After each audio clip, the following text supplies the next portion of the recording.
Antes de comenzar no te olvides dejar tu like y suscribirse. Los personajes y la historia no me pertenecen, créditos a sus respectivos autores. Capítulo 2. Campamento mestizo. ¿Alguna vez habéis tenido aquella extraña sensación de, tras volver de un viaje a casa, que tu habitación está diferente? Sin que le falte nada, necesariamente, que todo es distinto desde que te fuiste. Aquella fue mi sensación al volver al campamento mestizo. Quiero decir, a simple vista las cosas eran iguales, todo estaba en su sitio. La casa grande, la arena de combate, el rocódromo escupe lava, los comedores, la hoguera de Hestia. Sin embargo, ahora el peligro se respiraba en el ambiente, y aunque una buena pelea de vez en cuando me gustaba como al que más, la sensación de que algo iba mal no me gustaba ni un pelo. En vez de jugar al voleibol en la arena, los consejeros y los sátiros estaban almacenando armas en el cobertizo de las herramientas. En el lindero del bosque había ninfas armadas con arcos y flechas charlando inquietas, y el bosque mismo tenía un aspecto enfermizo.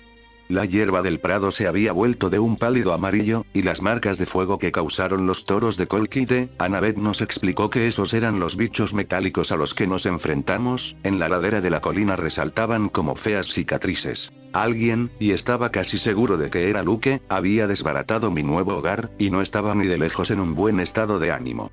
Simplemente no describo lo que querría hacerle pasar a ese traidor, porque haría que yo pareciera un sádico y a los dioses más crueles unos simples bromistas. Mientras nos dirigíamos a la casa grande, reconocí a muchas personas del verano pasado, como a Charles Beckendorf o a los hermanos Stoll, pero nadie se paró a charlar. Nadie nos dio la bienvenida. Algunos reaccionaron al ver a Tyson, y no precisamente bien, pero la mayoría pasó de largo con aire sombrío y continuó con sus tareas, como llevar mensajes o espadas para que las afilaran.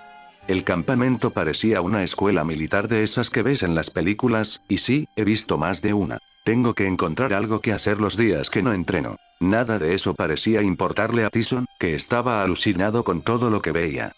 ¿Qué es eso?, preguntó asombrado. El establo de los Pegasos. Los caballos alados, le respondió Percy. ¿Qué es eso? En los baños, le respondió Hestia, quien se unió a nosotros poco después de llegar. ¿Qué es eso?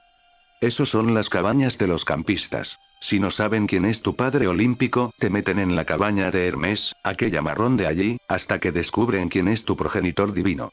Una vez lo descubren, te ponen en el grupo de tu padre o tu madre, le explicó Hestia.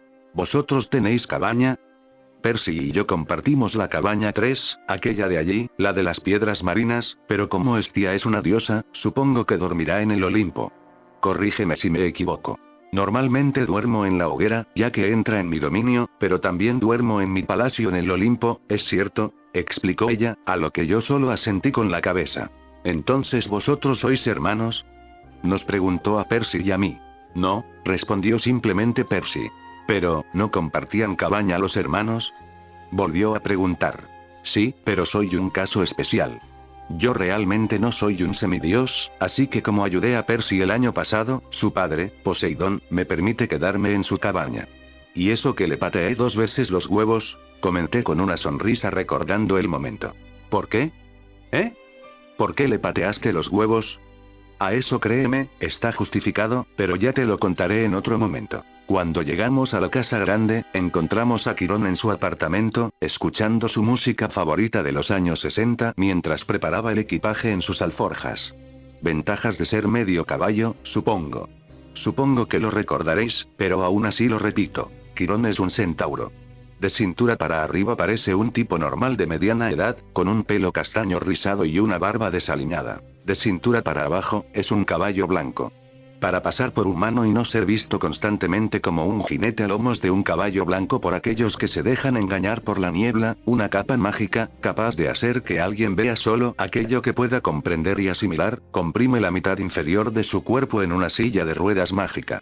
De hecho, parece ser que se hizo pasar por el profesor de latín de Percy el año pasado, pero lo normal es que, si el techo se lo permite, se pasee en su forma de centauro. Nada más verlo, Tyson se detuvo en seco. «Pony», exclamó en una especie de arrebato. Tuve que contenerme para no darme un facepalm que me hiciera atravesar la pared. Quirón se volvió con aire ofendido, y lo entiendo. Supongo que sería como si alguien que supiera de los orígenes de la raza Saiyajin me llamara gritando Jango. ¿Cómo dices? Annabeth corrió a abrazarlo. Quirón, ¿qué está pasando? No irás a marcharte, ¿verdad? Le preguntó con voz temblorosa. Supongo que, aunque ella llegó antes, la noticia le era tan nueva como para nosotros, y Quirón siempre había sido como una segunda figura paterna para todos en el campamento. Él le alborotó el pelo y la miró con una sonrisa bondadosa. Hola, niña. Y Percy, cielos. Has crecido mucho este año. Goku, ¿te has mantenido alejado de los problemas? A eso solo solté un bufido. Clarice ha dicho que tú que te han, empezó Percy. Despedido. Terminó el centauro con una chispa de humor negro en la mirada. Bueno, alguien debía cargar con la culpa, porque el señor Zeus estaba sumamente disgustado. El árbol que había creado con el espíritu de su hija ha sido envenenado. El señor D tenía que castigar a alguien. Alguien que no fuera él, refunfuñó Percy. Pero es una locura. Protestó Annabeth. Tú no puedes haber tenido nada que ver con el envenenamiento del árbol de Thalía. Sin embargo, repuso el centauro, suspirando, algunos en el Olimpo ya no confían en mí, dadas las circunstancias. Dudo que esto sea exclusivamente por lo del árbol. ¿A qué te refieres con eso de dadas las circunstancias? Le pregunté. Su rostro se ensombreció. Metió en las alforjas un diccionario de latín-inglés, mientras la voz de Frank Sinatra seguía sonando en su equipo de música. Tyson seguía mirándolo, completamente flipado. Gimoteó como si quisiera acariciarle el lomo pero tuviera miedo de acercarse. ¿Pony? Quirón lo miró con desdén. Estimado Cíclope, soy un centauro. Quirón, ¿tienes idea de quién ha envenenado el árbol? Le pregunté su opinión sobre el tema. No lo sé con certeza. El veneno inyectado en el árbol de Thalía procede del inframundo. Es una sustancia que, ni con todos mis años de existencia, he visto nunca. Tiene que proceder de un monstruo de las profundidades del Tártaro. Bueno, entonces ya está claro quién lo ha hecho. Crow, iba a decir Percy, pero lo interrumpí. Primero, no digas su nombre, no es nada seguro. Segundo, lo habrá hecho alguien que esté a sus órdenes, como algún monstruo o algún semidios resentido con los dioses. Disculpa. No digo que unirse a Crow al Señor de los Titanes sea buena idea, pero entiendo que haya personas enfadadas con los dioses porque no les toman la importancia suficiente como para mostrar un símbolo holográfico en su frente, dije haciendo referencia tanto al momento en el que Poseidón reclamó a Percy como a la cantidad excesiva de semidioses en la cabaña de Hermes. Pero a lo que quiero ir es a que está claro que la culpa, probablemente, es de Luke, dije escupiendo el nombre con veneno en la voz. Puede, dijo Quirón. Pero me temo que me consideran responsable a mí porque no lo impedí ni tampoco puedo curar el árbol. Solo le quedan unas semanas de vida. A menos que ¿qué? Preguntó Annabeth. Tía parecía estar pensando en lo mismo que Quirón, pero ambos decidieron callárselo. Nada. Una idea estúpida. El tipo de ideas que me gustan, dije por lo bajo para que no me oyeran. El valle entero sufre la acción del veneno. Las fronteras mágicas se están deteriorando y el campamento mismo agoniza. Solo hay una fuente mágica lo suficientemente fuerte como para revertir los efectos. Pero se perdió hace siglos. ¡Genial!, exclamé. Simplemente tendremos que ir a buscarla, no creo que sea mucho más difícil que lo del año pasado, dije sonando, posiblemente, demasiado optimista. Quirón cerró las alforjas y paró su equipo de música. Luego se volvió, puso una mano en mi hombro y me miró a los ojos. Goku, tienes que prometerme que no actuarás de manera irreflexiva. Ya le dije a la madre de Percy que no quería que vinierais ninguno de los dos este verano, que es demasiado peligroso. Pero ya que habéis venido, aquí quedaos, entrenad a fondo y aprended a pelear, sobra decir que esto último lo dijo mirando a Percy. Y no salgáis de aquí, dijo con voz autoritaria. ¿Por qué? Quiero hacer algo. No puedo dejar que las fronteras acaben fallando. Todo el campamento será, protestó Percy, pero volvió a ser interrumpido, esta vez por Quirón. Arrasado por los monstruos. Sí, eso me temo. Pero no debéis dejaros llevar por una decisión precipitada. Podría ser una trampa del Señor de los Titanes. Claro que será una trampa suya, pero no podemos quedarnos esperando a que nos ataquen todos los monstruos del mundo. Exclamé.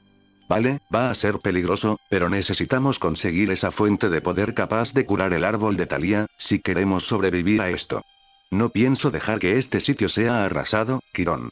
A fin de cuentas, es el único hogar de verdad para muchos de los que están aquí, yo entre ellos, dije con determinación. Y si morís en el proceso, entonces ¿qué? Al menos habremos intentado salvar el campamento. Quirón me ignoró y se dispuso a hablar con Annabeth, que parecía estar al borde del llanto. Permanece junto a Percy, niña, le dijo. y manténlo a salvo. La profecía, acuérdate. Ese sí, lo haré. ¿Te refieres por casualidad a esa profecía súper peligrosa en la que aparezco, pero que los dioses os han prohibido que me contéis? Preguntó Percy sin recibir respuesta alguna. Está bien. Solo era para asegurarme, murmuró entre dientes. Quirón, tú me contaste que los dioses te habían hecho inmortal solo mientras fueses necesario para entrenar a los héroes. Si te echan del campamento, dijo Annabeth, temerosa. Jura que harás todo lo que puedas para mantener a Percy fuera de peligro, insistió él. Júralo por el río Estigio. Lo juro por el río Estigio, dijo ella. Entonces resonó en la lejanía un trueno sellando el pacto. Muy bien, dijo Quirón aliviado. Quizá recobre mi buen nombre y pueda volver. Hasta entonces, iré a visitar a mis parientes salvajes en los Everglades. Tal vez ellos conozcan algún antídoto que se me ha olvidado. En todo caso, permaneceré en el exilio hasta que este asunto quede resuelto de un modo u otro. Annabeth ahogó un sollozo y yo apreté los dientes por lo impotente que parecía ante esta situación. Quirón le dio unas palmaditas en la espalda a Annabeth con cierta torpeza. Bueno, niña, tengo que dejaros en manos del señor D y del nuevo director de actividades. Esperemos, tal vez no destruyan el campamento tan deprisa como me temo. Genial, ahora no solo tenemos que preocuparnos por los monstruos, sino también por quienes deben cuidar de nosotros. Dije con demasiado sarcasmo en la voz. De todas maneras, ¿a quién demonios se le ocurrió que era una buena idea traer a alguien condenado al tártaro para que nos cuide? Pregunté molesto. Que sintiera lástima por el castigo de Tántaro no significa que quiera tenerlo cerca o dándome órdenes. Una caracola resonó en todo el valle. Solo cuando caí en la cuenta de que ya era la hora de reunirse en la hoguera para cenar con el resto de campistas, me di cuenta del hambre que tenía. Y ya. Me pondré en contacto con tu madre, Percy, y le contaré que estás a salvo. A estas alturas debe de estar muy preocupada. Recordad mi advertencia. Corréis un grave peligro. No creáis ni por un instante que el señor de los titanes se ha olvidado de vosotros.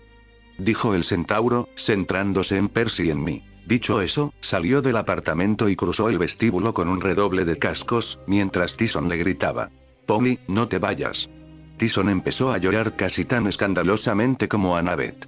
Tranquilos. Todo irá bien, dije con la mayor calma que pude, intentando convencerlos. ¿Cómo puedes creer eso? Dijo Annabeth entre sollozos. Así es como he conseguido superar todas las adversidades que me han puesto por delante hasta ahora, creyendo en que podía hacerlo. Vamos, tenemos que cenar. Salto de línea. El sol se estaba poniendo tras el pabellón del comedor cuando los campistas salieron de sus cabañas y se encaminaron hacia allí. Nosotros los mirábamos desfilar mientras permanecíamos apoyados en una columna de mármol. Annabeth seguía muy afectada, pero prometió que más tarde vendría a hablar con nosotros y fue a reunirse con sus hermanos de la cabaña de Atenea. Una docena de chicos con el pelo rubio y ojos grises como los suyos, algo curioso teniendo en cuenta que ninguno heredó el pelo negro de su madre. Annabeth no era la mayor, pero llevaba más tiempo en el campamento que cualquiera de sus hermanos, cosa que puedes deducir porque es la única que lleva un collar de cuentas con 6, una por año en el campamento, mientras que el resto tenía menos. Por ello, nadie discutía su derecho a ser la primera de la fila. Luego pasó Clarice, encabezando el grupo de la cabaña de Ares. Llevaba un brazo en cabestrillo y se le veía un corte en la mejilla, pero, aparte de eso, no parecía presentar señales de su enfrentamiento con los toros colquideos. Algún graciosillo, probablemente uno de los Stoll, le había pegado en la espalda un trozo de papel en el que ponía Mu. Me acerqué rápidamente, lo arranqué y volví a mi posición inicial antes de que pudiese pillarme, aunque creo que la vi mirándome extrañada. Después de la cabaña de Ares vino la de Hefesto. 6 chavales encabezados por Charles Beckendorf, un tipo grande, afroamericano, de unos 15 años, que tenía las manos del tamaño de un guante de béisbol y un rostro endurecido, de ojos entornados, sin duda porque se pasaba el día mirando la forja del herrero. Era un buen tipo cuando llegabas a conocerlo, pero nadie se atrevió nunca a llamarlo Charlie, Chuco Charles, exceptuando a la líder de la cabaña de Afrodita, Silena Beauregard. Según lo que he oído, es capaz de forjar prácticamente cualquier cosa. Si tú le dices qué quieres, le das los materiales y le pagas, te da lo que sea. Desde una espada hasta un elemento decorativo para el jardín de tu casa. Lo que se te ocurriera. Siguieron desfilando las demás cabañas. Demeter, Apolo, Afrodita, Dionisio. Llegaron también las náyades del lago de Canoas. las ninfas del bosque, que iban surgiendo de los árboles, y una docena de sátiros que venían del prado. Desde que estoy aquí, me han impresionado los sátiros. No solo cuando están aquí tienen que cumplir todas las órdenes que les da el señor D, sino que también, en el exterior, buscan semidioses para traerlos aquí, y algunos incluso buscaban a un dios desaparecido hace 2000 años, aunque nadie haya vuelto vivo aún. Después de los sátiros, cerraba la marcha la cabaña de Hermes, siempre la más numerosa.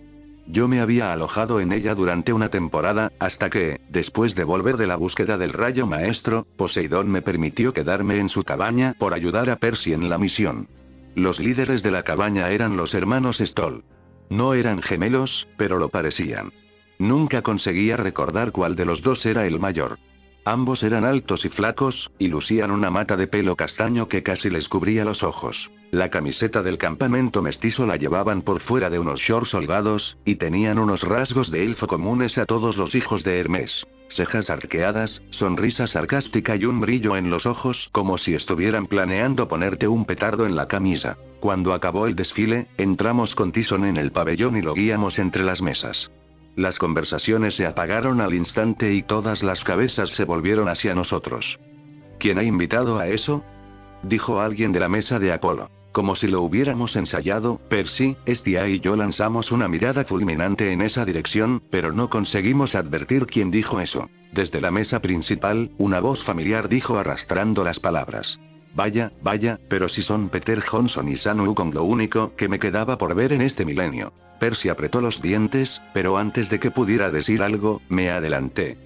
Nuestros nombres son Son Goku y Percy Jackson, señor D, y usted lo sabe, me faltó añadir. Él dio un sorbo de su Coca-Cola Diet. Sí, bueno, como decís ahora los jóvenes, lo que sea. Imbécil era una de las muchas palabras que se me ocurrían para describir a ese dios. Llevaba una camisa hawaiana atigrada, un short de paseo y unas zapatillas de tenis con calcetines negros. Con su panza rechoncha y su cara enrojecida, parecía el típico turista de Las Vegas que ha ido de casino en casino hasta altas horas de la noche. Detrás de él, un sátiro nervioso se afanaba en pelar unas uvas y se las ofrecía de una en una. El verdadero nombre del señor D es Dionisio, el dios del vino.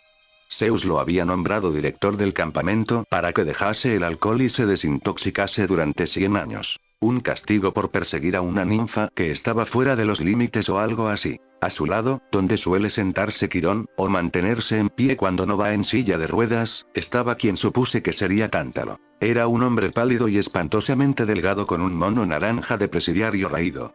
El número sobre su bolsillo era el 0001. Bajo los ojos tenía bolsas azuladas, las uñas muy sucias y el pelo gris cortado de cualquier manera, como si lo hubieran arreglado con una máquina de podar. Nos miró fijamente. Parecía hecho polvo, enfadado, frustrado, hambriento. Todo al mismo tiempo. A estos dos tienes que vigilarlos. Son el hijo de Poseidón y el Otherworlder, ya sabes, dijo Dionisio. Ah. Esos. Por el tono de su voz, parecía que ya le hubieran hablado bastante de nosotros, y probablemente nada bueno. Yo soy Tántalo, dijo él con una fría sonrisa. En misión especial hasta bueno, hasta que el señor Dionisio decida otra cosa. En cuanto a vosotros dos, Perseus Jackson, Son Goku, espero que os abstengáis de causar más problemas. ¿Problemas?, preguntó Percy. El dios del vino chasqueó los dedos y apareció sobre la mesa un periódico, el New York Post de ese día. En la portada aparecía una foto de Percy, sacada de su anuario de la escuela Meriwether. El titular era algo del estilo: alumno incendia gimnasio. Realmente no me paré a leerlo. Sí, problemas, dijo Tántalo con aire satisfecho. Causasteis un montón el verano pasado, según tengo entendido. Y seguro que no le prestas atención a la parte de que lo hicimos para evitar una guerra entre los dioses, ¿verdad? Dije sin poder contenerme. Me miró furioso, pero se le pasó cuando un sátiro puso delante suyo un plato de asado. El nuevo director de actividades se relamió los labios, miró su copa vacía y dijo: gaseosa. Una Barq's especial del 67. La copa se llenó sola de una gaseosa espumeante. Tántalo alargó vacilante la mano, temiendo que la copa se escapase, supongo.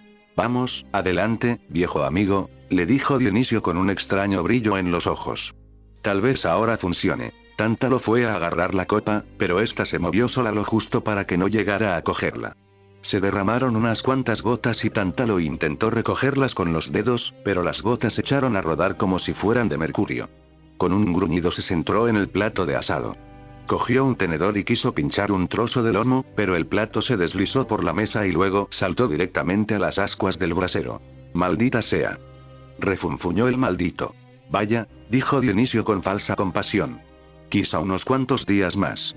Créeme, compañero, trabajar en este campamento ya es bastante tortura.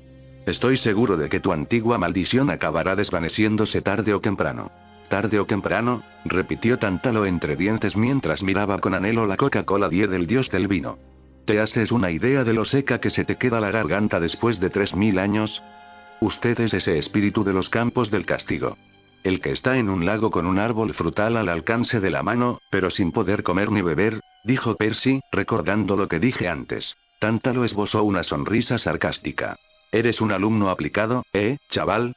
Ya es malo no poder beber ni comer. No poder hacerlo teniendo comida y bebida donde puedes alcanzarla es aún peor. ¿Qué hizo en vida para merecer tal castigo?», pregunté curioso. Él entornó los ojos. A sus espaldas, los sátiros sacudían la cabeza intentando advertirme. «Voy a estar vigilándolos». «No quiero problemas en mi campamento», dijo Tántalo. «Su campamento ya tiene problemas, señor», respondió Percy. «Venga, ve a sentarte, Johnson». «Creo que vuestra mesa es aquella en la que no quiere sentarse nadie», dijo suspirando Dionisio. «Sinceramente, me dieron muchas ganas de hacerle volar unos cuantos metros de un puñetazo, y sé que me hubiera hecho sentir mejor después del día que llevaba, pero también sabía que no me convenía en lo más mínimo. No lo hice». «Vamos, Tyson», dijo Percy. «No, no. El monstruo se queda aquí. Tenemos que decidir qué hacer con esto», intervino Tántalo. «¿Qué tal darle las gracias? Si no fuera por él, hoy hubieran muerto semidioses en la pelea contra los toros de Cólquide. Os ha salvado a todos. La patrulla fronteriza estaba muy ocupada con uno de los toros, y yo con otro. Si Tyson no hubiera machacado al tercero, el campamento ahora mismo estaría en llamas». «Sí», suspiró Tántalo. «Hubiera sido una verdadera lástima». Dionisio reprimió una risita. «Déjanos solos para que podamos decidir el destino de esta criatura». En ese momento me quedé con las ganas de saber qué pasaría si matabas a un prisionero del Tártaro. Tyson miró a Percy muy asustado, pero ambos sabíamos que no podíamos desobedecer una orden directa de los directores del campamento. Al menos, abiertamente. «Volveré luego, grandullón», le prometió Percy. «No te preocupes. Te encontraremos un buen lugar para dormir esta noche». Tyson asintió. «Te creo. Eres mi amigo». Nos fuimos pesadamente hasta la mesa de Poseidón, seguidos por mi matrona, que intentaba influenciarme con su aura divina para que estuviera más calmado, pero no le resultaba fácil. En un solo día me había intentado matar un toro gigante, mi nuevo mentor se había marchado y me aconsejaba que no hiciera nada para salvar mi nuevo hogar, además de que tratar con el nuevo director de actividades y con Dionisos no ayudaba en lo más mínimo a mejorar mi ánimo. Una ninfa nos trajo a la mesa unas cuantas pizzas olímpicas de oliva y pepperoni, pero no tenía tanta hambre como de costumbre, cosa que cualquiera que me conociera encontraría preocupante, ya que comía calmado en vez de enterrar mi cara en el plato hasta dejarlo limpio. No me sentía exactamente agradecido, pero aún así fui al brasero y, como se acostumbra a hacer en las comidas en el campamento, eché una parte de mi comida como ofrenda a los dioses. Un trozo a Hestia, uno a Artemisa, uno a Poseidón y uno a Hades. ¿Qué quieres que te diga? El último me pareció un buen tipo cuando lo conocí. A todos, menos a Hestia, les pedí que, a ser posible, enviaran algo de ayuda al campamento. Volvimos a nuestro sitio. No creía que las cosas pudieran ir a peor, pero entonces Tántalo ordenó a un sátiro que hiciera sonar la caracola para llamar la atención y anunciarnos algo. «Sí, bueno», dijo cuando acabaron las conversaciones. «Otra comida estupenda. O eso me dicen». Mientras hablaba, aproximó lentamente la mano a su plato, que le habían rellenado, como si la comida no fuera a darse cuenta. Pero lo hizo y, en cuanto estuvo a 10 centímetros, salió disparada por la mesa. Si no fuera porque me caía mal, lo hubiera intentado ayudar a comer. En mi primer día de mando, prosiguió, quiero decir que estar aquí resulta un castigo muy agradable. A lo largo del verano espero quiero decir, interaccionar con cada uno de vosotros. Todos tenéis pinta de ser buenos chicos. Dionisos aplaudió educadamente y los sátiros lo imitaron sin entusiasmo. Tyson seguía de pie ante la mesa principal con aire incómodo, pero cada vez que trataba de escaparse, Tántalo lo obligaba a permanecer allí, a la vista de todos. Y ahora, algunos cambios. dijo dirigiendo una sonrisa torcida a los campistas. Vamos a reinstaurar las carreras de carros. Un murmullo de excitación, miedo e incredulidad recorrió las mesas. Ya sé, prosiguió alzando la voz, que estas carreras fueron suspendidas hace unos años a causa, de problemas técnicos. 3 muertes y 26 mutilaciones. Gritó alguien de la cabaña de Apolo. ¿Sí? ¿Sí? Pero estoy seguro de que todos coincidiréis conmigo en celebrar la vuelta de esta tradición del campamento. Los conductores victoriosos obtendrán laureles dorados cada mes. Mañana por la mañana pueden empezar las inscripciones. La primera carrera se celebrará dentro de 3 días. Os liberaremos de vuestras actividades secundarias para que podáis preparar los carros y elegir a los caballos. No sé si he mencionado que la cabaña del equipo ganador se librará de las tareas domésticas durante todo el mes. Hubo un estallido de conversaciones emocionadas. Nada de cocinas durante un mes. Ni limpieza de establos. ¿Hablaba en serio? Sin embargo, había algo que me preocupaba, y no parecía que fuera el único. Pero señor, dijo Clarice. Parecía nerviosa, pero aún así se puso de pie para hablar desde la mesa de Ares. ¿Qué pasará con los turnos de patrulla? Quiero decir, si lo dejamos todo para preparar los carros. La heroína del día, exclamó Tántalo. La valerosa Clarice, que ha vencido a los toros de bronce sin ayuda de nadie. Me dieron ganas de soltar un bufido ante eso, pero simplemente me quedé tranquilo. Clarice, sin embargo, parpadeó y se ruborizó por el halago. Bueno, yo no lo he hecho sola. Y modesta, además, Tántalo sonrió de oreja a oreja. No hay que preocuparse, querida. Esto es un campamento de verano. Estamos aquí para divertirnos, ¿verdad? Pero el árbol. Y ahora, dijo Tántalo, mientras varios compañeros de Clarice tiraban de ella para que volviera a sentarse, antes de continuar con la fogata y los cantos a coro, un pequeño asunto doméstico. Percy Jackson y Son Goku han creído conveniente, por algún motivo, traer esto al campamento, dijo mientras señalaba con la mano a Tyson. Un murmullo de inquietud se difundió entre los campistas y muchos nos miraron de reojo. Tuve ganas de comprobar si Tántalo podría hacer gárgaras con el río Estigio. Ahora bien, los cíclopes son conocidos por ser monstruos sedientos de sangre con una capacidad cerebral bastante reducida. En circunstancias normales, soltaría a esta bestia en los bosques para que la cazarais con antorchas y estacas afiladas, pero quién sabe. Quizás este cíclope no sea tan horrible como la mayoría de sus congéneres. Mientras no demuestre que merece ser aniquilado, necesitamos un lugar en el que dejarlo. He pensado en los establos, pero los caballos se pondrían nerviosos. Tal vez la cabaña de Hermes. Se hizo el silencio en la mesa de Hermes. Travis y Connor experimentaron un repentino interés en los dibujos del mantel. Aunque quería, no podía culparlos. La cabaña de Hermes siempre estaba llena hasta los topes. Ni de broma Tyson, con sus 2 metros de alto, podía caber en la cabaña. Quizás en las fraguas, sugirió Beckendorf. A fin de cuentas también son conocidos por ser inmunes al fuego y trabajar bien los meta. En ese momento todo el mundo ahogó un grito, y no era para menos. En la frente de Tyson apareció un tridente verde holográfico, la señal de que Poseidón lo reclamaba como su hijo. En ese momento, en vez de reverenciarlo como hicieron con Percy el año pasado, todos, menos Clarice, Hestia, Annabeth, yo y unos pocos amigos más, siguieron el ejemplo de Tántalo, quien estalló en carcajadas. Bueno, creo que ahora sabemos dónde meter a esta bestia. Por los dioses, yo diría incluso que tiene un aire de familia.